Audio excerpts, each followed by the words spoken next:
మీ ఇంట్లో వెలుగుతున్న విద్యుత్ దీపం ఒక నక్షత్రం చనిపోవడం వల్ల వస్తుందని నేను చెబితే మీకెలా ఉంటుంది?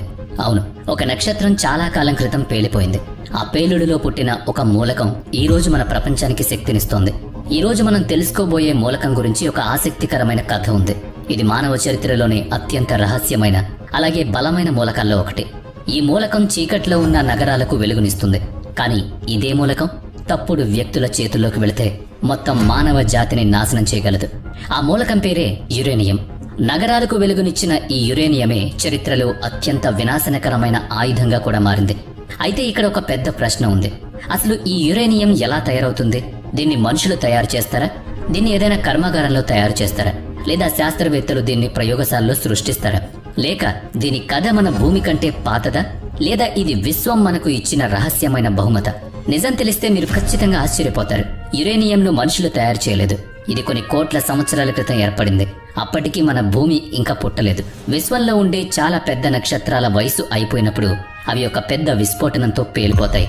ఆ భయంకరమైన పేలుడును భారీ నక్షత్ర విస్ఫోటనం అంటారు. ఈ పేలుడు వల్ల పుట్టిన విపరీతమైన వేడి అలాగే ఒత్తిడి కారణంగా ఎన్నో బరువైన మూలకాలు ఏర్పడ్డాయి.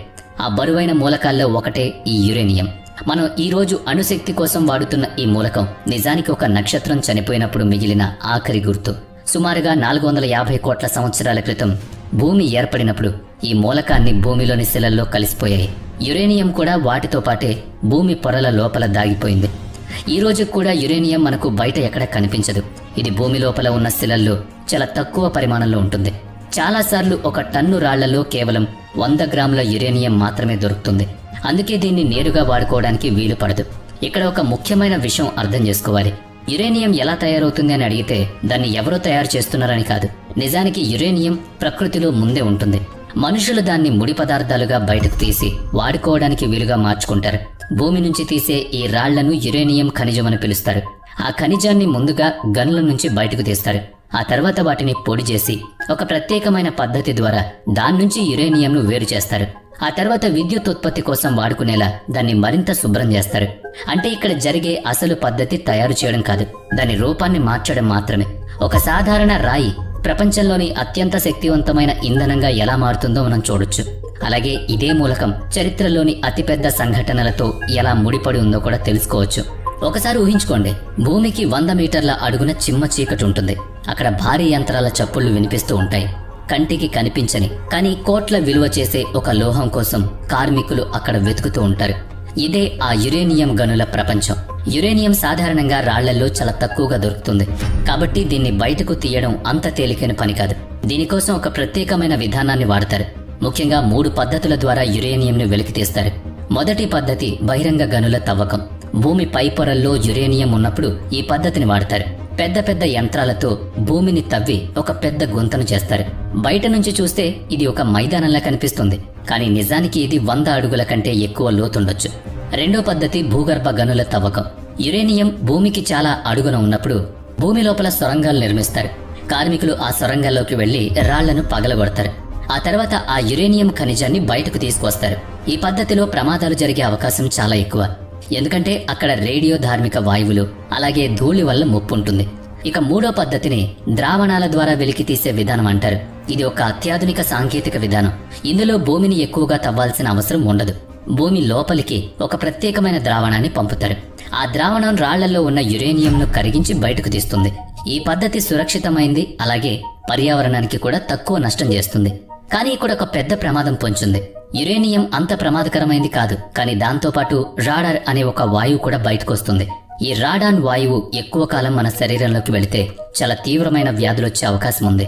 అందుకే యురేనియం గనుల్లో పనిచేసే కార్మికుల కోసం ప్రత్యేకమైన భద్రతా ఏర్పాట్లు చేస్తారు. వారికి ప్రత్యేకమైన దుస్తులు, ముఖానికి ముసుగు, అలాగే నిఘా పరికరాలు ఇస్తారు. ఒకసారి ఆలోచించండి, గనుల నుంచి 1000 టన్నుల రాళ్లను బయటకు తీస్తారు, కానీ వాటిలో చాలా తక్కువ మోతాదులో మాత్రమే అసలైన యురేనియం ఉంటుంది. అంటే అసలు ప్రక్రియ ఇంకా మిగిలే ఉంది. ఇప్పుడు ఆ ముడి రాళ్లను శుద్ధి చేసే కర్మాగారానికి తీసుకువెళతారు. అక్కడి నుంచి అసలైన మార్పు మొదలవుతుంది. ముందుగానే ఆ రాళ్లను పెద్ద పెద్ద యంత్రాల్లో వేసి పగలగొడతారు. ఆ భారీ శిలలు కొన్ని నిమిషాల్లోనే చిన్న చిన్న ముక్కలుగా మారిపోతాయి. ఆ తర్వాత అవి ఒక సన్నని పొడిలా మారేంత వరకు ఈ ప్రక్రియ కొనసాగుతుంది. బయటకు తీయడానికి నెలల సమయం పట్టిన ఆ రాయి ఇప్పుడు ఒక దుమ్ము లాంటి పదార్థంగా మారుతుంది. కానీ అందులో ఇప్పటికీ యురేనియం చాలా తక్కువగానే ఉంటుంది. ఇప్పుడు రసాయన ప్రక్రియ మొదలవుతుంది. ఆ పొడిలో కొన్ని ప్రత్యేకమైన రసాయనాలు కలుపుతారు. ఈ రసాయనాలు రాయి నుంచి యురేనియంను వేరు చేస్తాయి. నెమ్మదిగా కొన్ని దశల తర్వాత ఒక చిక్కటి పసుపు రంగు పదార్థం తయారవుతుంది. దీన్ని పసుపు రంగు ముద్ద అని పిలుస్తారు. ఈ పేరు వినగానే మీరు తినే వస్తువు గుర్తుకు రావచ్చు, కానీ ఇది పూర్తిగా భిన్నమైంది. ఈ పసుపు రంగు ముద్ద నిజానికి యురేనియం ఆక్సైడ్ కు చెందిన ఒక చిక్కటి రూపం. మున్ముందు అణు ఇంధనంగా మారే దిశగా అడుగులు వేసేది ఈ పద్ధతే. కానీ ఇక్కడ మనం తెలుసుకోవాల్సిన నిజం మరొకటి ఉంది. ఈ పసుపు రంగు ముద్దను నేరుగా అణు యంత్రాల్లో వాడడానికి వీలు పడదు. ఎందుకంటే సహజంగా దొరికే యురేనియంలో ఒక ప్రత్యేకమైన యురేనియం చాలా తక్కువగా ఉంటుంది. దాన్ని యురేనియం 235 అని పిలుస్తారు. అణుశక్తిని పుట్టించగల సామర్థ్యం దీనికి మాత్రమే ఉంటుంది. కానీ సహజ యురేనియంలో దీని శాతం కేవలం 0.7% మాత్రమే. అంటే 1000 కిలోల యురేనియం తీసుకుంటే అందులో కేవలం 7 కిలోలు మాత్రమే మనకు ఉపయోగపడుతుంది. ఇంత కష్టపడి తవ్వకాలు జరిపినా మనకు పనికొచ్చే భాగం చాలా చాలా తక్కువ. ఇప్పుడు మనం యురేనియం భవితవ్యాన్ని నిర్ణయించే దిశకు చేరుకున్నాం. ఇప్పటి వరకు మన దగ్గర యురేనియంకు చెందిన ఒక చిక్కటి పసుపు రంగు ముద్ద మాత్రమే ఉంది. కానీ ఇది ఇప్పటికీ ఒక ముడి పదార్థం మాత్రమే. దీని అసలైన శక్తి ఇంకా లోపలే దాగుంది. మనం ముందే తెలుసుకున్నట్లుగా సహజ యురేనియంలో ప్రధానంగా 2 రకాలుంటాయి. అవి యురేనియం 238 అలాగే యురేనియం 235. వీటిలో అసలైన శక్తిని పుట్టించే యురేనియం 235 మాత్రమే. కానీ సహజ యురేనియంలో యురేనియం 235 కేవలం 0.7% మాత్రమే ఉండడం ఇక్కడ అసలు సమస్య. దీన్ని నేరుగా వాడితే అణు యంత్రాలకు ఏమాత్రం సరిపోదు.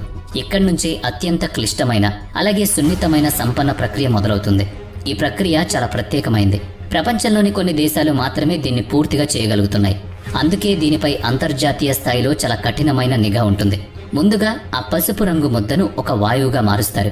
దీన్ని యురేనియం హెక్సాఫ్లోరైడ్ వాయువు అని పిలుస్తారు. ఇక్కడే అసలు ప్రక్రియ మొదలవుతుంది. యురేనియం 235 అలాగే యురేనియం 238 బరువులో చాలా చిన్న వ్యత్యాసం ఉంటుంది. ఆ బరువుల మధ్య తేడా చాలా తక్కువగా ఉంటుంది. కాబట్టి వాటిని వేరు చేయడం ఒక పెద్ద సవాల్. దీనికోసం స్తూపాకారంలో ఉండి చాలా వేగంగా తిరిగే అపకేంద్రం యంత్రాలను ఉపయోగిస్తారు. ఇవి ఎంత వేగంగా తిరుగుతాయంటే ఆ వేగాన్ని మన కళ్ళు పసిగట్టలేవు. ఆ యంత్రాల్లోకి యురేనియం వాయువును పంపిస్తారు. బరువుగా ఉండే యురేనియం 238 బయట వైపుకు వెళుతుంది. అదే సమయంలో తేలిగ్గా ఉండే యురేనియం 235 మధ్య భాగానికి చేరుకుని ఒక చోట పోగవుతుంది. కానీ ఈ పని ఒకేసారి జరిగిపోదు. ఈ ప్రక్రియను వేల సార్లు చేయాల్సి ఉంటుంది. యురేనియం 235% నెమ్మదిగా పెంచడానికి వేలాది యంత్రాలు ఒకేసారి కలిసి పనిచేస్తాయి. దీన్ని విద్యుత్ ఉత్పత్తి కోసం వాడాలంటే యురేనియం 235% 3% నుంచి 5% వరకు పెంచుతారు. కానీ దీన్ని ఆయుధాల తయారీకి వాడాలంటే ఆ శాతాన్ని ఏకంగా 90% వరకు పెంచుతారు. ఇక్కడి నుంచే ప్రపంచ దేశాల రాజకీయాలు, భయం అలాగే ఉద్రిక్తతల కథలు మొదలవుతాయి. ఎందుకంటే ఈ సుసంపన్నమైన ప్రక్రియే శాంతికి మరియు వినాశనానికి మధ్య ఒక గీతను గీస్తుంది. ఇప్పుడు మన ముందున్న ప్రశ్న ఏంటంటే, సుసంపన్నం చేసిన ఈ యురేనియం అణు యంత్రంలో ఎలా పనిచేస్తుంది? దీని ద్వారా శక్తి ఎలా పుడుతుంది? అలాగే దీన్ని నియంత్రించడం ఎందుకంత అవసరం? ఇప్పుడు మన దగ్గర సుసంపన్నం చేసిన యురేనియం ఉంది. అంటే యురేనియం 235% పెంచబడిన యురేనియం అన్నమాట. కానీ దీన్ని కూడా నేరుగా అణు యంత్రంలోకి పంపరు. ముందుగా ఈ వాయువును మళ్లీ ఘన రూపంలోకి మారుస్తారు. దీన్ని చిన్న చిన్న పింగాణి లాంటి ముక్కలుగా మారుస్తారు. ఇవి చూడ్డానికి చాలా సాధారణంగా కనిపిస్తాయి. ఇవి దాదాపుగా ఒక చిన్న గోళీ అంతా ఉంటాయన్నమాట. కానీ ఒక చిన్న యురేనియం ముక్క సుమారుగా 1 టన్ను బొగ్గు ఇచ్చేంత శక్తిని ఉత్పత్తి చేస్తుంది. ఇంత చిన్న వస్తువులో అంత శక్తి ఉండడం నిజంగా ఆశ్చర్యం. ఈ ముక్కలను పొడవైన లోహపు గొట్టాల్లో నింపుతారు. ఈ గొట్టాల్ని ఇంధన కడ్డీలు అని పిలుస్తారు. ఆ తర్వాత ఇలాంటి అనేక కడ్డీలు కలిపి ఒక ఇంధన సముదాయంగా మారుస్తారు. ఇక్కడే అణు విచ్ఛిత్తి అనే అసలైన అద్భుతం మొదలవుతుంది. యురేనియం 235కు చెందిన ఒక అణువును ఒక న్యూట్రాన్ ఢీకొట్టినప్పుడు ఆ అణువు 2గా విడిపోతుంది. ఇలా విడిపోయినప్పుడు చాలా పెద్ద మొత్తంలో శక్తి బయటపడుతుంది. దాంతో పాటే 2 లేదా 3 కొత్త న్యూట్రాన్లు కూడా బయటకొస్తాయి. ఈ కొత్త న్యూట్రాన్లు ముందుకు వెళ్లి ఇతర యురేనియం అణువులను ఢీకొడతాయి. ఇలా ప్రక్రియ నిరంతరంగా కొనసాగుతూనే ఉంటుంది. దీన్ని గొలుసుకట్టు చర్య అంటారు. కానీ ఈ గొలుసుకట్టు చర్య అదుపు తప్పితే ఆ శక్తి వినాశనానికి దారితీస్తుంది. అందుకే అణు యంత్రం లోపల నియంత్రణ కడ్డీల్ని ఏర్పాటు చేస్తారు. ఈ కడ్డీలు అదనంగా ఉన్న న్యూట్రాన్లను పీల్చుకుంటాయి. దీనివల్ల లోపల జరిగే చర్య అదుపులో ఉంటుంది. అణు యంత్రం లోపల పుట్టే వేడితో నీటిని బాగా మరిగిస్తారు. అప్పుడు ఆ నీరు ఆవిరిగా మారుతుంది. ఈ ఆవిరి పెద్ద యంత్ర చక్రాలను వేగంగా తిప్పుతుంది. తద్వారా విద్యుత్ తయారవుతుంది. అంటే చివరకు మన ఇళ్లకు వచ్చే విద్యుత్ ఒక అణువు విడిపోవడం వల్ల వచ్చిన శక్తి అన్నమాట. ఒక నక్షత్రం చనిపోవడం వల్ల ఏర్పడిన మూలకం భూమి అడుగు భాగం నుంచి బయటకొచ్చింది. వేలాది యంత్రాల గుండా ప్రయాణించి చివరకు మన ఇళ్లకు వెలుగ్గా మారింది. కానీ ఈ కథలో మరొక కోణం కూడా ఉంది.